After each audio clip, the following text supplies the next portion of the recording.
Shalom, shalom, amados hermanos del pueblo de Israel. EMC Shalom Internacional comparten audio el material de estudio Enehat de la Parashá Vayehi, que significa y vivió. Llegamos hoy al estudio de la cuarta aliyá en el libro de Bereshit, Génesis en español, capítulo 49, versículos del 1 al 18. Antes de empezar, en el nombre de Yeshua HaMashiach, la bendición al Eterno por la lectura de la Torá. Baruch atah Adonai Eloheinu melech haolam, asher bahar banu mikol ha'amim benatan lanu et torato. Baruch atah Adonai noten haTorá. Amén. Bendito eres tú, eterno Elohim nuestro, Rey del universo, que nos has elegido de entre todas las naciones y nos has dado tu Torá. Bendito eres tú, eterno, donador de la Torá. Amén. Iniciamos en el capítulo 49, versículo 1. Entonces Jacob llamó a sus hijos y dijo: reúnanse para decirles lo que les va a suceder en días venideros. Vemos con estas palabras de Jacob que el don profético de los patriarcas estaba establecido de manera potencial para marcar el destino de los 12 patriarcas con respecto a los planes del Eterno para todo su pueblo. En los versículos 3 y 4 encontramos: Reubén, tú eres mi primogénito, mi fuerza y primicia de mi vigor, superior en rango y superior en honor, inestable como el agua, no superarás más, porque cuando te subiste a la cama de tu padre, trajiste desgracia, a mi lecho se subió. Reubén, a pesar de su posición de primogenitura, no pudo obtener los galardones de ello, como lo son la doble porción, la autoridad sobre los demás hermanos, y por ende el cetro del reinado, por manifestar su debilidad con respecto a las mujeres, detalle que nos permite aprender que un hombre con problemas con respecto al sexo tendrá dificultad para el liderazgo en cualquier escala.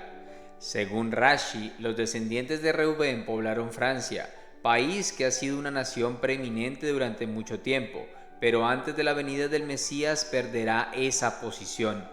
Últimamente Francia está tomando una posición muy negativa contra el pueblo judío y esto le será muy contraproducente. Los versículos 5 y 7 dicen así: Shimón y Leví son una pareja, sus armas son herramientas de maldad, que mi persona no se incluya en el concilio de ellos, que mi ser no se cuente en su asamblea, pues cuando se enojan matan hombres y por capricho mutilan bueyes. Maldita sea su ira tan fiera y su furor tan implacable. Yo los dividiré en Jacob, los dispersaré en Israel. La ira de Shimón y Leví fue maldecida, no ellos mismos. La violencia trae maldición sobre una nación. La tribu de Shimón fue a la brecha para pecar en el asunto de Baal Peor. Lo vemos en Bamidbar, Números en español, capítulo 25, versículos del 6 al 14, y en el capítulo 26, versículo 1. Y por eso su tribu bajó un 63%, de 59.300 a 22.200, entre los censos que se encuentran en Números capítulo 1 y 26. Shimón no tuvo su propio territorio en la tierra, sino que sus tierras estaban divididas dentro de la tribu de Yehudá. Lo vemos en Yahoshua, Josué en español, capítulo 19, versículo 1. Según el sorteo le tocó a Shimón, la porción de la tribu de los shimonitas, por sus familias, queda dentro de la porción de los yauditas. Leví tampoco tuvo su territorio propio en la tierra, sino fue repartido en 48 ciudades por todo el país. Yahoshua, capítulo 18, versículo 7, dice así: porque los levitas no tienen parte entre ustedes, ya que el sacerdocio de Yahvé es su porción, y Gad y Reubén y la tribu de Menashe han recibido las porciones que les asignó Moshe, el servidor de Yahvé, al lado oriental del Jardín. Shimón llegó a ser una tribu pobre, pero entre ellos habrían muchos escribas. Lo dice Zacarías en español, capítulo 12, versículo 13. La familia de la casa de Leví por ellos mismos y sus mujeres por ellas mismas. La familia de los shimeitas por ellos mismos y sus mujeres por ellas mismas. Hay fuentes que muestran que los celtas fueron descendientes de la tribu de Shimón. Pasamos ahora a los versículos del 8 al 12. Tú, Yahudá, tus hermanos alabarán, tu mano estará en la nuca de tus enemigos, los hijos de tu padre se postrarán ante ti. Yahudá es un cachorro de león, de la casa, hijo mío, has vivido. Él acecha, se agazapa como un león, como el rey de las bestias. ¿Quién se atreve a despertarlo? El cetro no se apartará de Yahudá, ni la vara de gobernantes de entre sus pies, hasta que venga Shiloh, y el homenaje de los pueblos será suyo. Él amarra su asno a una viña, el burrito de su asna a una viña selecta. Lava sus ropas en vino, su manto en sangre de uvas. Sus ojos son más oscuros que el vino, sus dientes son más blancos que la leche. Recordemos que Yahudá es el poseedor de la simiente por donde el Mashiach de Israel habría de manifestarse, y este pasaje, frase tras frase, tiene mucho que decir de la misión redentora. Está dividida esta bendición en tres áreas. Primero, una autoridad de familia tribal, derivada de la fuerza y del poderío que siempre manifestó sobre todos sus hermanos, el liderazgo innato en él, que siempre lo elevó sobre los demás hermanos, y la analogía profética de este liderazgo es como el león, rey de las bestias. La autoridad por posición dada en la bendición es establecida para guardar la línea mesiánica, que no solo salvaría a los perdidos de Israel, sino que es el linaje de gobierno eterno en manos de Yeshua HaMashiach. Shiloh es uno de los apelativos del Mashiach, significa tranquilo. Segundo, habla de la asna y el burrito de la asna como identidad ineludible de quién sería el Mashiach de Israel en su primera venida. Pasaje que para Efraín es más que claro dentro del marco profético. En Zecaría, capítulo 9, versículo 9, regocíjate grandemente, oh hija de Sión, grita fuerte, oh hija de Jerusalén, contempla, tu rey está viniendo a ti, él es justo y él es salvador, sin embargo es manso, él está montado en un asno, sí, y en un joven potro de asno. Y en Hilel, Lucas en español, capítulo 19, versículos 30 y 31, instruyéndoles: entren en la aldea que está enfrente. Al entrar, encontrarán un potro atado que nunca ha sido montado. Desátenlo y tráiganlo aquí. Si alguien pregunta, ¿por qué lo desatan? Díganle, el Adón lo necesita.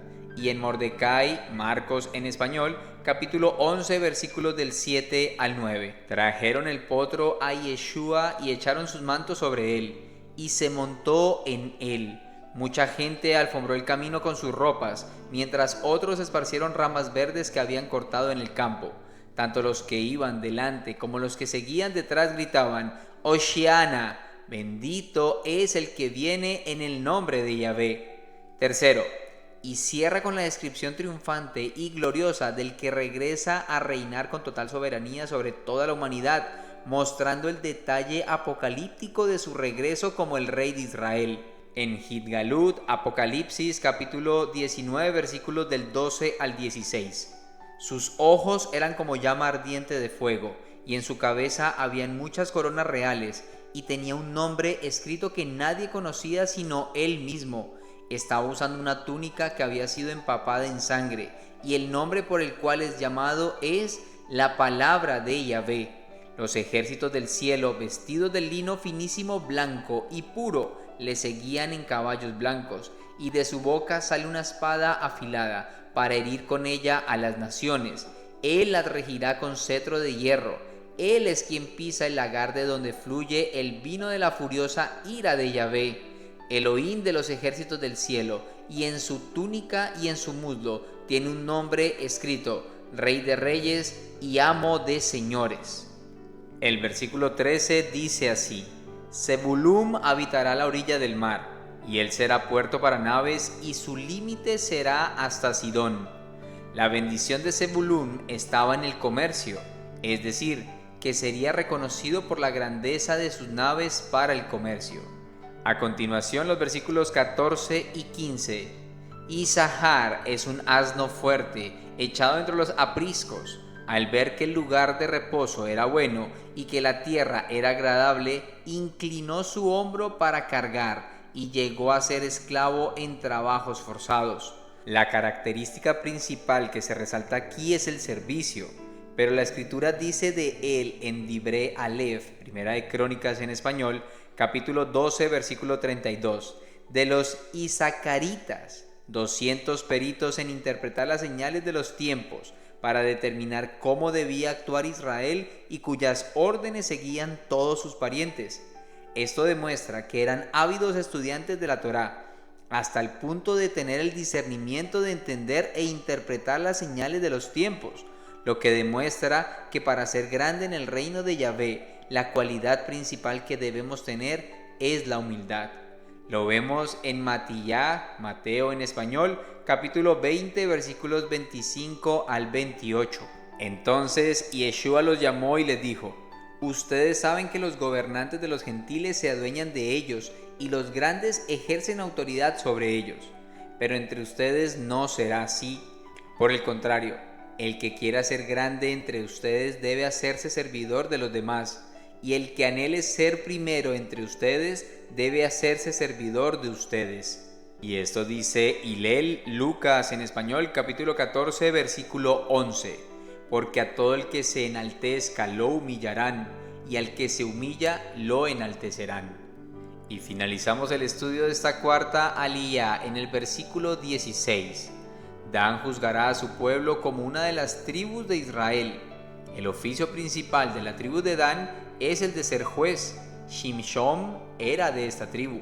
Los invitamos a estudiar Shoftim, jueces en español, capítulo 13. Deseamos que este audio llene su corazón y traiga un mayor entendimiento de la palabra del Creador. En el nombre de Yeshua HaMashiach, Melech de Israel. Amén. Shalom, shalom.